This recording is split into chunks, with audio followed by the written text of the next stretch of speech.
Welcome, fellow your pothead, your pal Puttyman here, and today we are going to be reviewing the Falcon and the Winter Soldier. I'm going to be actually jumping around a lot in this, so to catch up more of what's going on, these are always reviews and Easter eggs. Go watch the episode, come back, watch this. But just to give a simple review, there will be spoilers as usual, especially since there's Easter eggs.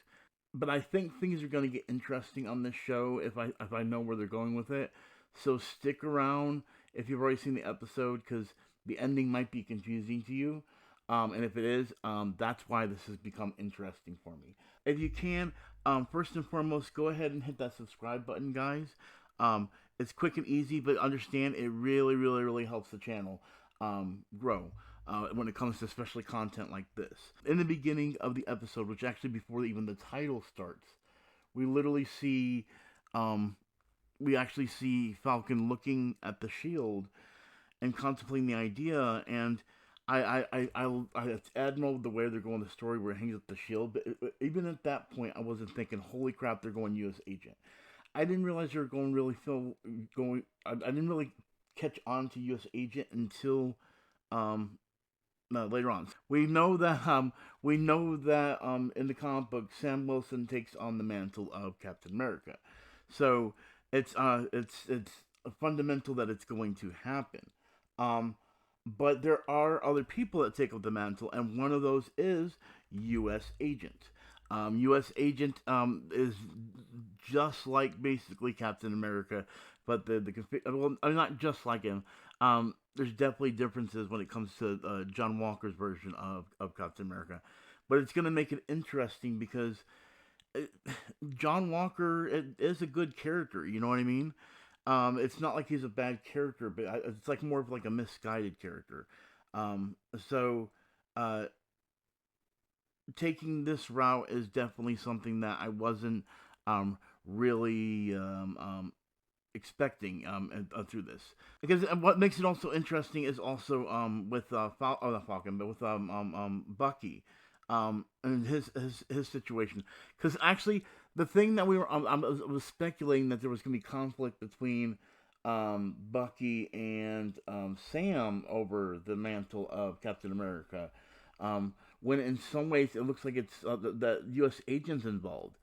So it's I'm curious where this is going because I've only read like one U.S. agent run, so I don't know what else might have been going through on that. Now we have the situation of where I'm a little bit uh,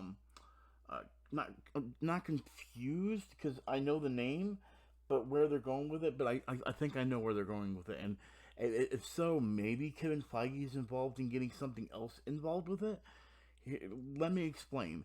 Um, the flagship is actually one character. It's a character that looks like a Cape Crusader, Cape Crusader, but like in a villain way. You know what I mean?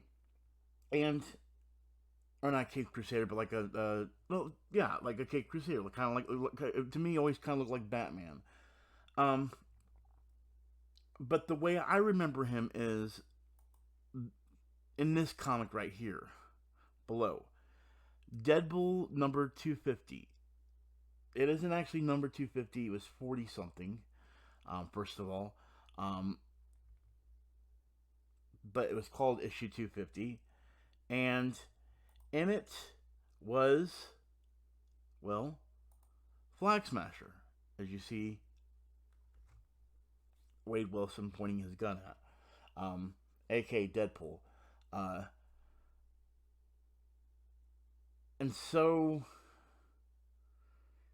this is how I think of him.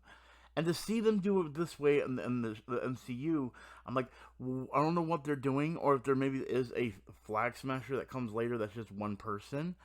Um, but he's also been a villain in Ghost Rider before, and I'm pretty sure Captain America as well. So in my eyes he was very campy, and this moment was actually kind of happy for me. But now they're giving him very like darker roots to me and everything, like they're giving him actually like it's more of an organization, I guess. I don't know. I'm not this is gonna be new territory for me. And then there's Bucky, aka the Winter Soldier. That's where I don't know where they're going with the story. I mean, I know where they're going with the story, but I'm not sure exactly what route that might be in the comic books. I'm gonna have to do some research on that one, and actually figure out exactly what might be roads it might be leading to. Um, Again, always trying to do these reviews, you always want to just grab onto the stuff that you already know and search it up and everything, and do your connections. Um, there are going to be several connections, but then having U.S. Agent, Falcon, and Winter Soldier all being intertwined into one story, we're going to get bits and pieces of a lot of different things that are going to spread out with stuff like X Men and Ghost Rider, and of course Deadpool. So it's gonna be interesting on what they're going to do here. Um, this is again, I said that mutant might be involved, and right there, Flag Smasher is like a prominent like connection to mutant characters, aka Deadpool. So I I know I should be super excited, but I'm like, I don't know if it is. You know what I mean? Like maybe they just ignored the connection. And again, we don't want Deadpool to connect that way. We want so many other connections, like Spider-Man, so on and so forth. So I have no idea what's going to be going on. My head's broken on this one. And then there's Red Wing. Red Wing is mechanical, okay? And in the MCU, it's something that was kind of like an AI made by Stark. Um, that's why it's such a big deal to Sam Wilson and everything. But in the comic books, Red Wing is an actual bird that he actually can like they're in sync with each other. You know what I mean? They're mentally connected.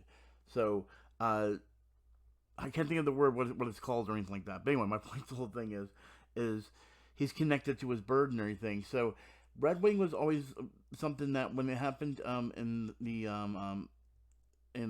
Captain America, I was like, that kind of like doesn't give it the more closeness that the Falcon with his actual Falcon did have. And there you guys have it. That's my review of the Falcon and the Winter Soldier. Again, it's brief. I have some things to think about, actually, to be honest with you, and what connections might be. Stay tuned for next episode, because once I start filling the blanks, these get better episodes. But stay tuned. I'm going to do some research on what might could be possibly happening when it comes to connecting to the MCU and all of that. Anyway, guys, I want to thank you all for watching. Make sure to like button, make sure to subscribe button, make sure to hit the notification bell before Notification Squad. And as always, I am Putty Man with Gamer Potheads, and do not forget, roll the high score. Peace out, and I'll see y'all next Friday.